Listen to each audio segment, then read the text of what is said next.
izquierda en esta discusión, es importante señalar que el contrapunto central en este punto se hace con lo que es el PTS y ahora el reciente PCO, Partido de la Causa Obrera, que es el PRS y CT de Neuquén, el grupo que se separó del Partido Obrero en 2007. Y la posición política de los compañeros es que dicen: no podemos apoyar la protesta porque no son trabajadores. Entonces, como son policías burgueses, como son uniformados, no lo podemos apoyar. Y en realidad, si ustedes lo miran fino, lo que están diciendo es que no van a defender ningún reclamo que no sea obrero. Es un obrerismo estrecho, corporativo. Y por el contrario, lo que debería hacer la clase obrera es postularse como una alternativa frente a cada crisis que se da sobre el conjunto de la masa trabajadora, sea obrero o no. ¿Entiendes?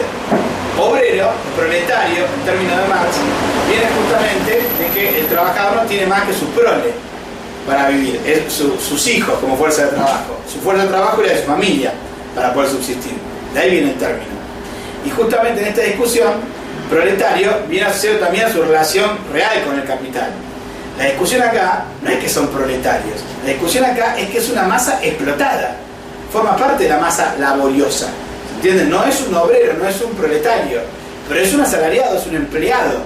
Y en esa medida no estamos haciendo más que recoger lo que son las propias conclusiones de la Tercera Internacional, de Lenin y Trotsky, donde justamente, bueno, acá yo tengo una variedad de citas, ya por la hora no la voy a leer, pero simplemente mencionarlas, como por ejemplo, bueno, lo mencionamos en su momento, el Estatuto del Internacional Comunista, donde en el punto 4 dice: es incompatible ser revolucionario y no hacer un trabajo de propaganda al interior de las Fuerzas Armadas y del aparato represivo, para propiciar la sublevación de un sector del aparato represivo en el momento de los desenlaces revolucionarios.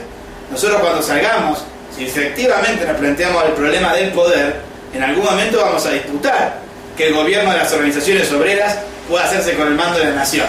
Y en ese momento nos vamos a encontrar con el aparato represivo enfrente. ¿Qué mejor que el aparato represivo se divida, se quiebre y un sector pase al bando popular, que para eso es un trabajo político previo? ¿Se entiende? La no propaganda, el abandono de las tareas de los socialistas en entrega al aparato represivo no hace más que traducir el hecho de que no te planteas seriamente el problema del poder. Por eso la burocracia está en contra de que haya derecho a huelga general y restricto al aparato represivo, porque la burocracia nunca va a ser una revolución. En cambio, los clasistas, los trabajadores, los revolucionarios, preferimos 1000 veces que esté partido el aparato represivo a que esté unido en su mando. ¿Me explico? De hecho, en la experiencia histórica en Rusia pasó eso.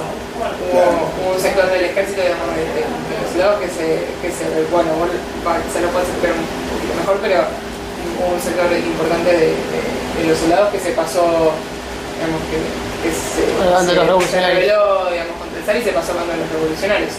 Claro. Bueno, de hecho, en un texto de la Segunda Internacional, de la Tercera Internacional del Segundo Congreso, julio de 1920, que se llama Las tareas fundamentales internacional comunista, dice textualmente, punto 2, inciso 9, los comunistas tenemos que plantear la tarea de armar células en las organizaciones sin excepción, sindicatos, uniones, etcétera, proletarias, en primer lugar, y después no proletarias, de las masas trabajadoras explotadas.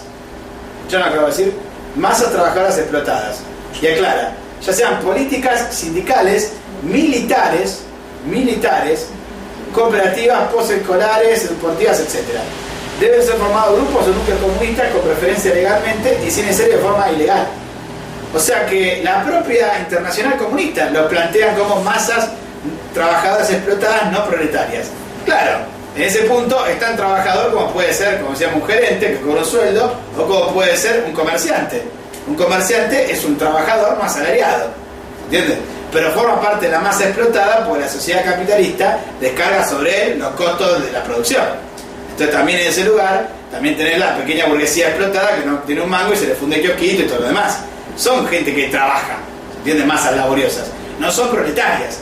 Y justamente la clase obrera tiene que disputar a la pequeña burguesía también.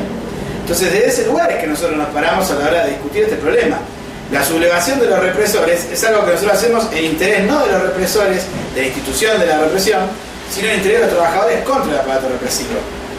Bueno, está firmado, incluso después lo pueden ver, lo vamos a publicar, por Lenin, por Trotsky, Rosmer, bueno, todos. Todos firmaron esta declaración. Lo vimos también en el tercer Congreso Internacional Comunista de junio de 1921, en las tesis de estructura, métodos y acción de los partidos comunistas, que todos reivindicamos y conocemos, lo hemos estudiado de hecho en su momento. El punto 30 dice: para la propaganda en el ejército y en la flota del Estado capitalista habrá que buscar en cada país los métodos más apropiados. La agitación antimilitarista en un sentido pacifista es muy perjudicial.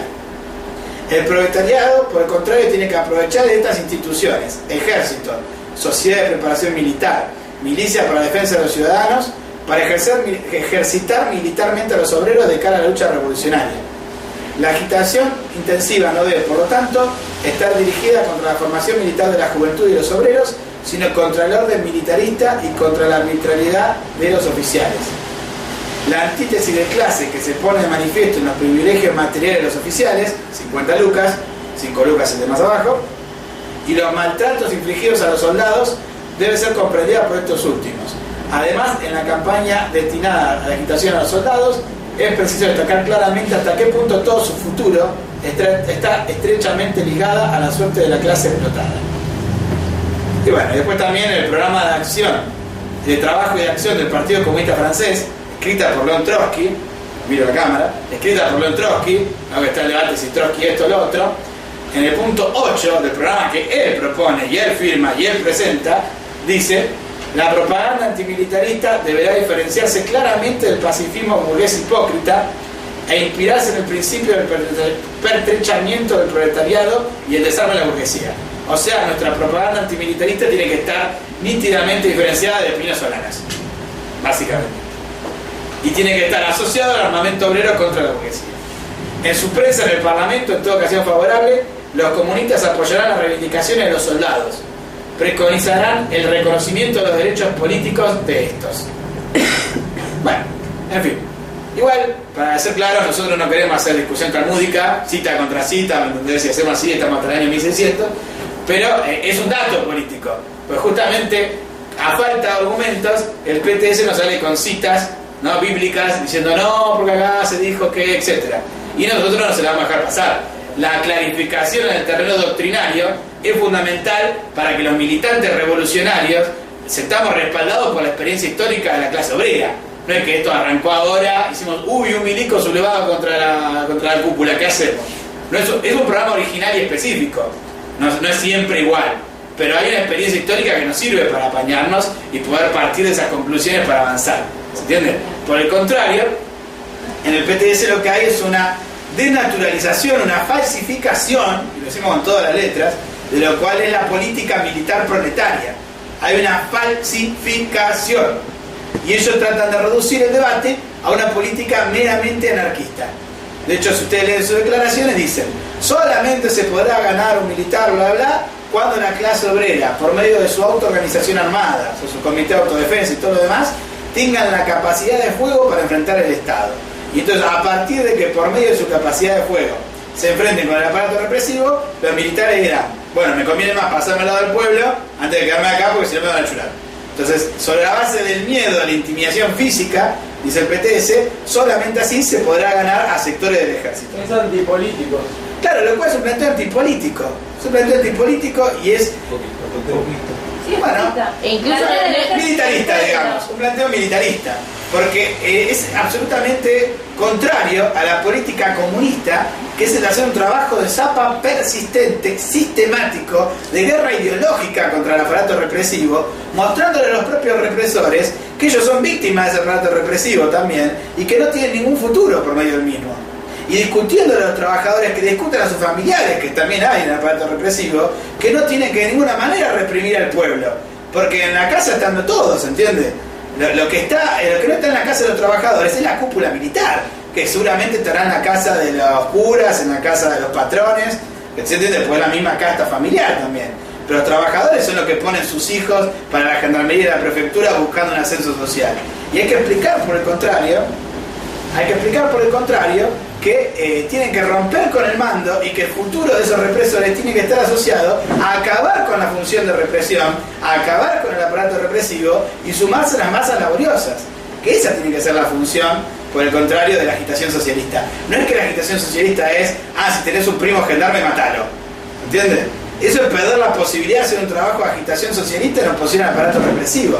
Es una posición anarquista e incluso es miserable, porque busca apelar a un sentimiento muy caro a todo luchador, que es el hecho de haber sufrido el aparato represivo en carne propia. Entonces busca nublar el juicio de los compañeros diciendo, pero eso es porque vos no te reprimieron, en cambio a mí me reprimieron acá, allá, mostrando pergaminos, como si eso habilitase que los socialistas nos privemos de la lucha política por destruir el aparato represivo. ¿Se dan cuenta? Naturalmente, nosotros no estamos diciendo traigamos prefectos y gendarmes a las asambleas de trabajadores.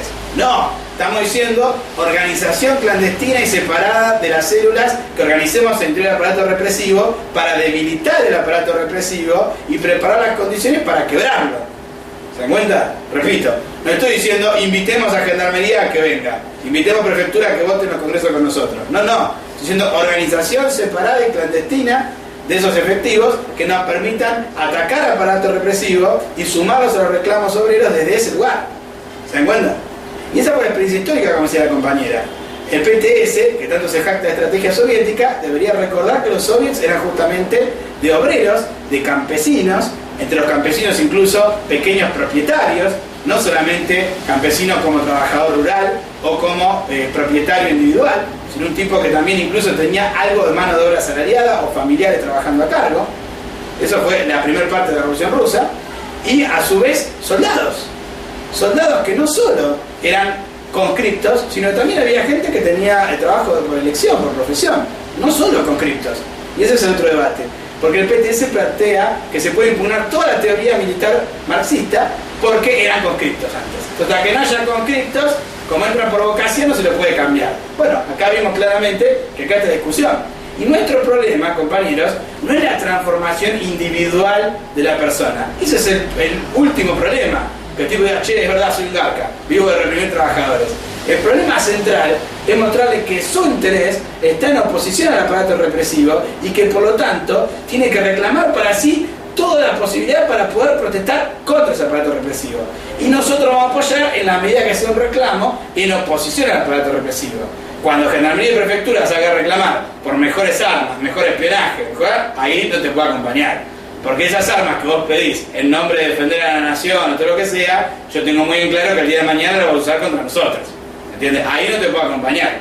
Pero todo lo que sea materia salarial, contra la injusticia, arbitrariedades de la oficialidad, condiciones de salubridad, jubilación, retiro y todo lo demás, es un programa socialista contra la cúpula militar que nosotros tenemos que defender para desarrollar esta orientación de quebranto y meter una cuña al interior del aparato represivo.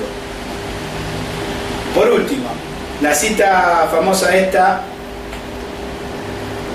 que los militantes del PT se han agarrado gran cariño, que es justamente esta de Trotsky de Alemania, que en la discusión sobre Alemania, esto es muy importante porque ustedes saben muy bien que el trotskismo se forma también como parte de la lucha contra el fascismo en Alemania, contra el nazismo, y dado que estamos hablando de un grupo de fachos, es pertinente discutir el punto.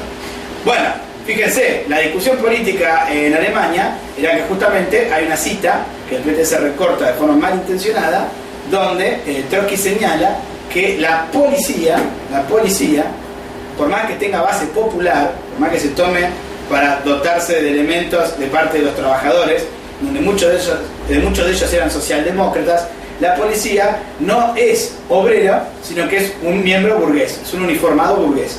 Responde al aparato represivo, por más obrero que sea su origen social, o su extracción sea plebeya, el tipo entra en una oficialidad, entra en una institución que lo forma como represor, y por lo tanto la institución, el aparato represivo, por más que esté dotado de esa base popular, cumple una función de represión y está armada para separar de la clase obrera a esa base plebeya. ¿Entienden lo que estoy diciendo? Entonces, en esta discusión, lo que dice, no nos confundamos, le dice la socialdemocracia alemana, por más que sean de origen obrero, no son más obreros, ahora son burgueses, son uniformados burgueses. Entonces no nos van a defender ellos a nosotros de los fascistas. Ese es el punto que el PTS oculta en su cita. Porque el PTS, ¿cómo recorta? Dice, nosotros, como trotskistas, decimos, los policías no son obreros, porque Trotsky dijo que eran uniformados burgueses. Punto. Y lo que Trotsky dice no es que sean trabajadores, porque esos son uniformados burgueses, sino no podemos confiar el combate al fascismo, no podemos confiar la seguridad de los trabajadores a que la policía nos defienda. Eso es lo que está diciendo Trotsky. No podemos intervenir en la crisis del aparato represivo. No debemos intervenir en la crisis del aparato represivo. Somos indistintos, como dice Chipi Castillo, textual, somos indistintos a cómo se organiza la tropa del aparato represivo, de igual manera que no tenemos opinión sobre cómo se tienen que organizar las cámaras patronales. Esta es la posición del PTS. El PTS le da lo mismo que la cúpula militar humille, persiga, reprima persistentemente a la tropa del aparato represivo. Difícilmente un uniformado se va a pasar del lado del PTS el día de la revolución.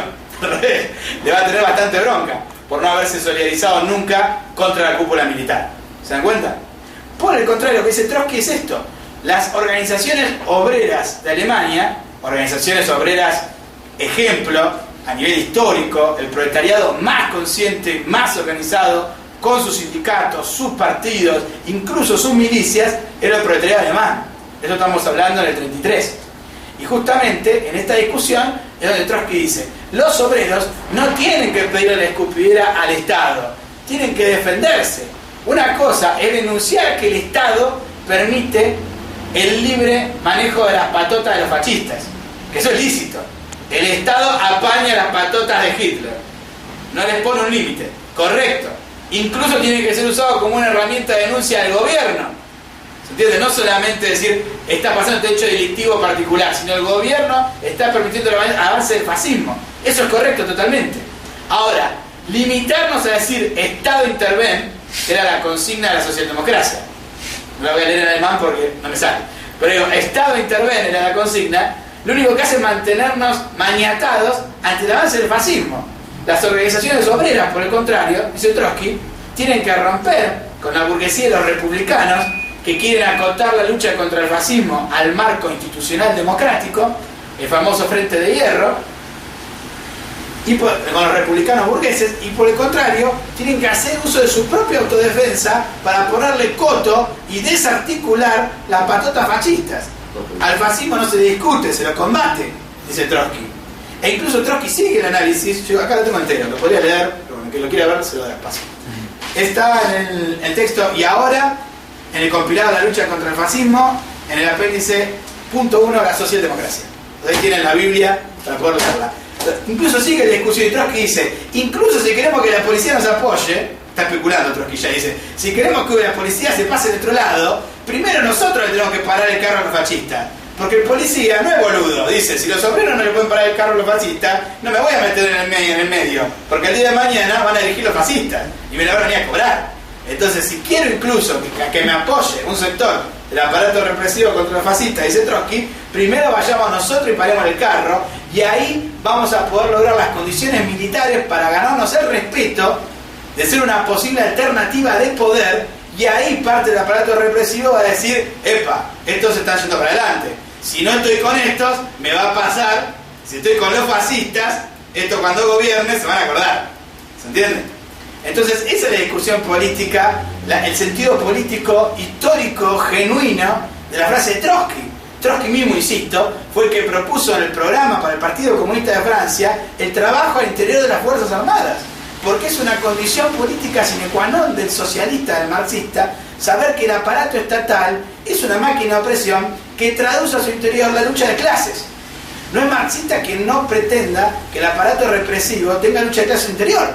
Si pretenden que el aparato represivo es homogéneo de punta a punta, significa que el aparato represivo es algo divino, algo mágico. Que es cada vez más fuerte. Y cada vez más fuerte, claro. Que además, o sea, que es algo inquebrable, además, en un sentido, digamos, como una... Sí, no querer enfrentarse, en definitiva. Claro, y hace abstracción de la experiencia histórica. O sea, en Argentina es algo nuevo esto, pero muchachos, no seamos nacionalistas, veamos la perspectiva a nivel mundial. ¿Cuál es la experiencia histórica de esto? Acá lo decía la compañera. Ninguna revolución triunfó sin quebrar el aparato represivo. Todas las revoluciones para avanzar necesitan quebrar, dividir, si no ganar, al menos neutralizar. Si no neutralizar, al menos confundir a los represores. ¿Se ¿Entiendes? Es una condición sine qua non de cualquiera que se tome seriamente la lucha por la destrucción del aparato represivo y por lo tanto por el libre ejercicio del gobierno de las organizaciones obreras. Repito, porque si los obreros quieren gobernar tienen que destruir el aparato represivo. Pues sabemos muy bien que cuando la gente vota bien están las botas ahí, siempre preparadas para enderezar la democracia, ¿no? Cuando votan algo, uy, la gente se avivó, dice, mandar milico, ¿entienden?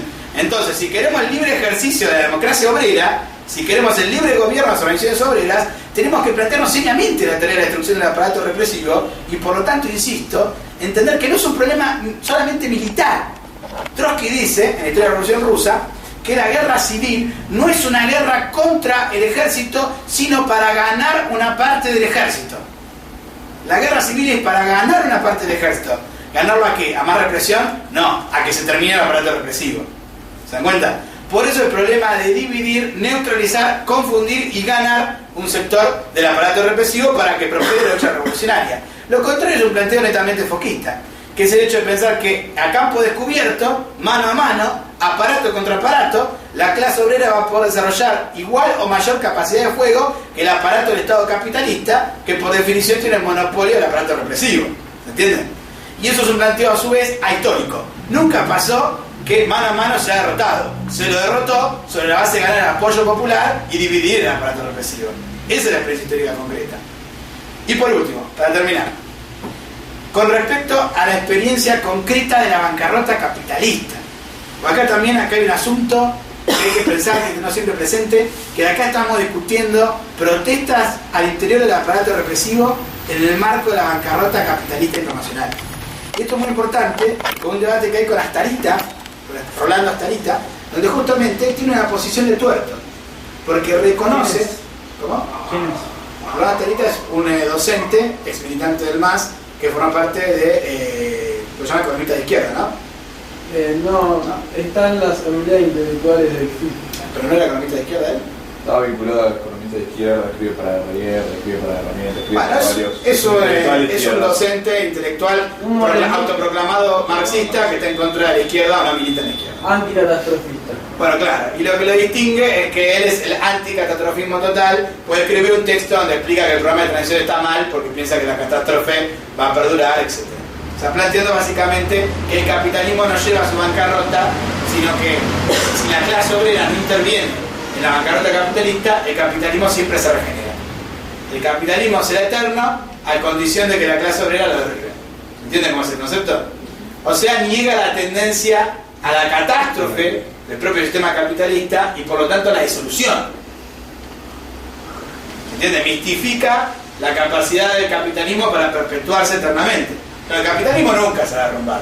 No va a haber una guerra mundial que reviente todo, no va a haber más hambruna, no va a haber crisis climática, no se van a repetir los pobres, no va a pasar nada. El capitalismo aguanta, se reconvierte. Es un cheque en blanco del capitalismo. Es decir, yo creo en vos, capitalismo, vos vas a poder, vamos para adelante. ¿Entienden? Por el contrario, los marxistas partimos de una concepción catastrofista, que es que el capitalismo lleva a su propia destrucción. Y por lo tanto, para salvar a la humanidad, tenemos que acabar con el capitalismo. No es cierto que el capitalismo va a encontrar siempre la solución a su crisis. Entonces, en ese sentido, es muy interesante el tipo, porque es más lúcido que el PTS, en la medida que reconoce la realidad, pero no quiere aceptar las conclusiones que se usan a la misma. ¿A qué me refiero? ¿Por qué le digo tuerto?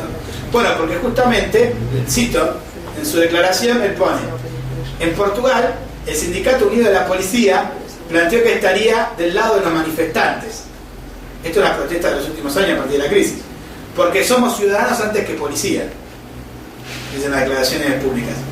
A su vez, de Portugal, una cosa que no me quiero olvidar, es que el ejército, la cúpula del ejército, sacó una declaración diciendo que no iban a reprimir movilizaciones porque el ejército estaba para defender las fronteras y no para reprimir las protestas populares. Esto está pasando ahora.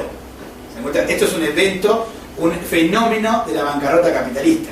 Además, una cosa, el Ministerio del Interior los mandó a reprimir y a una huelga y fueron a la huelga y agarraron el pliego, no reprimieron y se lo llevaron al Ministerio del Interior. Buenísimo. Bueno. Muy Fueron bueno. delegados de la huelga y le llevaron el pliego de reivindicaciones al ministerio. Bueno, es algo significativo, como se dan cuenta.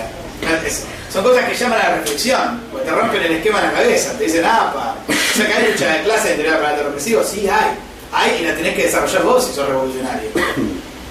En Grecia, a principios de septiembre, se llevó un enfrentamiento entre policía sin huelga y policía antimotines, porque los primeros querían impedir que los antimotines salieran de sus cuarteles para ir a reprimir manifestantes. ¿Escucharon, no? Un sector de la policía se enfrenta con otro para que no vayan a reprimir a la movilización. En Inglaterra, la policía ha participado en manifestaciones y está amenazando con una huelga, cosa que está prohibida, porque el gobierno ha adelantado un programa de recorte de salarios, despidos y aumento de edad jubilatoria. Perdón, ¿esto es lo que está acá, Starita? Sí, esto es Starita. Pues es fenomenal que el tipo tenga la lucidez de detectar esta situación, de poder escribirla y que después no quiera sacar ninguna conclusión. Bueno, y de hecho un dato que agregamos es que la huelga policial en Inglaterra es algo que no pasaba desde 1919, donde estaba justamente lo que se denominaba los Bolshevik Bobbies, que eran como los bobos de los bolcheviques básicamente, que se macarteaba a la policía porque decían ustedes son funcionales a la revolución rusa. Imagínense bajo la oleada de que en 1917, ¿no? La revolución en Rusia, en 1919, en noviembre si no me equivoco, huelga policial por los reclamos de los uniformados. Y ahora desde 1919 no pasaba, sobre la base que viene esta bancarrota capitalista y los gobiernos meten ajuste contra el aparato represivo, vuelven las huelgas policiales en Inglaterra. En Brasil, a su vez, hubo huelgas en varios estados, en Río de Janeiro por aumento de salario, también hay que agregar que se ocupó el Palacio Legislativo, bueno, un reclamo salarial, etc.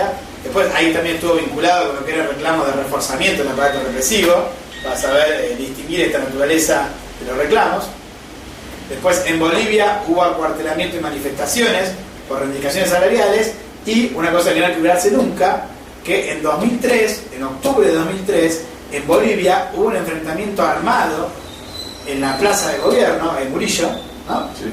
En la plaza Murillo, donde frente al Palacio Quemado, donde hubo un enfrentamiento entre la policía rebelde reclamando en contra de un impuesto a las ganancias, un impuesto al salario que había decretado el gobierno de Sánchez Lozada, de corte de ajuste liberal, absolutamente antiobrero, que también caía sobre el aparato represivo, y por aumento salarial habían salido a reclamar, y en esa medida ellos salen a manifestarse, la policía militar del gobierno sale a disparar del lado del gobierno y el ejército también interviene para reprimir eso. Por lo cual, en la plaza del gobierno un enfrentamiento donde tenías a la COP, o sea, a los obreros, la central obrera, con la policía rebelde, tiroteándose, ¿no? Tirando dinamita contra la policía que defendía al gobierno y el ejército. Esto pasó acá, en la frontera, al lado, en 2013. O sea que no es necesario tampoco ir a los debates sobre si en Rusia de 1600, esto, el otro, ¿entiendes? Son cuestiones, datos latinoamericanos, de un país limítrofe, en una situación concreta, de lucha que estamos atravesando en todo el continente, que era la prolongación del argentinazo por medios militares, quebrando el aparato represivo en un país vecino. 2003. Febrero y octubre de 2003, y que es el origen, por otro lado, de lo que luego sería la desviación democratizante con el gobierno de Evo Morales. Entonces, esa protesta, esa insurrección de febrero y octubre de 2003 es lo que planteó uno de los momentos más avanzados en la lucha revolucionaria en América Latina de tiempo reciente. Entonces, y con esta es la conclusión final, porque que estaba terminando, justamente nosotros llamamos a tener una perspectiva política, socialista, revolucionaria en el conflicto al interior del aparato represivo, y es justamente la de desarrollar la libre capacidad de huelga, protesta y de liberación de los uniformados en oposición a la política dictatorial, arbitraria, autoritaria de la cúpula policial, del gobierno, en este caso de Cristina, de los gobiernos capitalistas y de la burocracia sindical kirchnerista y centroizquierdista, que busca limitar la protesta para acotar la capacidad de la propia tropa de rebelarse contra el aparato represivo y en última instancia de los trabajadores para luchar por sus reclamos. Por el contrario, nosotros reivindicamos como organización política socialista y cuarta internacionalista el legado de los primeros 4 congresos de la Tercera Internacional y defendemos la obligación de cualquier organización proletaria, marxista, revolucionaria, de dar una lucha, un trabajo de zapa, legal si puede ser legal, clandestino si tiene que ser clandestino, al interior del aparato represivo para dividir confundir, ganar sectores del aparato represivo, dividiéndolo y por lo tanto generando mejores condiciones para el desarrollo de la protesta y la lucha popular. Ese es nuestro programa, esa es la medida con la que tiene que intervenir la izquierda en esta lucha. Denunciamos a la izquierda que posa de izquierdista para justificar su complicidad con la cúpula militar, porque es eso decir que no te importa lo que pasa con la tropa, y decimos que eso lo único que contribuye es a fortalecer el carácter represivo y antipopular de la tropa. Para decir, si los zurdos no nos defienden, ¿qué tenemos que estar discutiendo acá? ¿Se entiende? Por el contrario, la izquierda no va a ir porque los milicos no quieran, va a ir porque tiene un interés que es atacar a la cúpula militar. ¿Se entiende? Y esto lo decimos con toda claridad. Nosotros le decimos a los militares, dejen de ser militares, rómpanse, divídanse, basta de eso. Queremos destruir ese aparato represivo. Y por eso vamos a hablarle a los uniformados para decirle, terminemos con esto y proponemos nuestro programa de transición, que justamente parte del nivel de movilización de la clase obrera y de situación política para acotar, complicarle la vida a la cúpula militar. Y al gobierno, en este caso, y a la burocracia sindical. Esa es la política de los socialistas y entiendo que desde este punto de vista tenemos que ir a desarrollar una lucha política en los centros de estudiantes, en los sindicatos y en las organizaciones populares para que se pronuncien en este sentido, para que se pronuncien, porque es tan fácil y un estudiante lo va a entender como cuando nosotros vamos y decimos defendemos que no le metan sanciones a los preceptores por permitirnos tomar el colegio, cosa que eso pasa todo el tiempo. ¿Qué son los preceptores sino la tropa de choque del rector? ¿Y nosotros qué defendemos ahí? ¿Qué defendemos ahí? Que el preceptor pueda hacer lo que se le cante las bolas, que el preceptor se vaya, que, ¿se entiende? Que no sea perseguido por haber permitido que los estudiantes tomemos el colegio. Y esto sobradas veces lo hemos hecho. Y cuando un rector de un colegio lo sanciona por permitir que tomen, ¿qué hacemos nosotros? Defendemos al rector del colegio contra el gobierno que lo reprime por permitir la toma. ¿Y eso qué significa? ¿Que pensamos que son todos trabajadores igual? No, no son cualquier trabajador, no son cualquier trabajador, tiene su singularidad. Pero nosotros siempre apostamos a romper la cadena de mando del Estado. Entonces, esa es nuestra política. Con este lenguaje creo que lo puede entender cualquier estudiante, con este lenguaje lo puede entender cualquier trabajador también, cuando sancionan a un capataz por no haber metido más presión a los trabajadores, ¿se dan cuenta? Romper la cadena de mando es la política de los socialistas. Así que con esta frase, compañero, creo que está bien concluir y tomar el compromiso, insisto, de desarrollar este debate. Porque si no lo desarrollamos nosotros, lo va a desarrollar el gobierno y la izquierda sectaria, democratizante, que está saliendo a plantear, y lo ha hecho de hecho ya el PT, se ha marchado en Neuquén, el 10, diciendo no apoyamos patrones ni represores. ¿Se dan cuenta? Igualando el Frente Popular, que se montó en la Plaza de Mayo, que nosotros fuimos a denunciar, delimitados, con las protestas de los uniformados, lo cual no es más que una política para el aislamiento de los luchadores y para el reforzamiento de la cúpula militar sobre la tropa. Entonces nosotros tenemos que ir a denunciar eso, compañeros, hay que ir a denunciar el kirchnerismo que nos quiere impedir movilizarnos por nuestros reclamos alegando que hay un golpe de Estado. Tenemos que desafiar al kirchnerismo, decirle, muchachos, si hay un golpe de Estado, dígame dónde está y vamos a reventarlo. No podemos hacernos los boludos si hay un golpe de Estado. Yo no me quedo en mi casa tranquilo si hay un golpe de Estado. Y si no hay un golpe de Estado, déjense de joder y enfrenten al aparato represivo.